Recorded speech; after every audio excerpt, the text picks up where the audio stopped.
And that's when they shake the jar.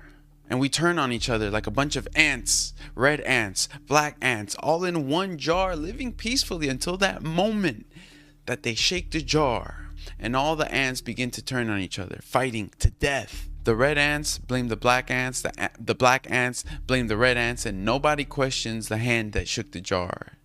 Now, look around. Here we are.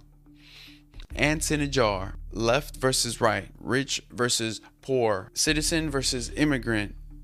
Even friend versus friend, worker versus worker, believer versus believer, neighbor versus neighbor. It keeps us distracted, blaming each other, pointing the finger, fighting, fearing, divided. It keeps them in power.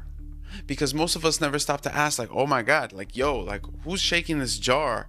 And this right here, that's the root of basically all the problems in the world. Many a global crisis can be solved by taking a deeper look at the root of our divisions, of our distractions, from politics that seem to just spin in circles to mental health epidemics that just spiral out of control as this system just pretends to serve, but really it's just quietly extracting as it begins with this programmed separation. Because when we forget who the real players are, we fight over the crumbs while the architects feast. Depression, burnout, anxiety, those aren't personal failures. No, those are just symptoms, the byproduct of a world that needs you exhausted, obedient, performing,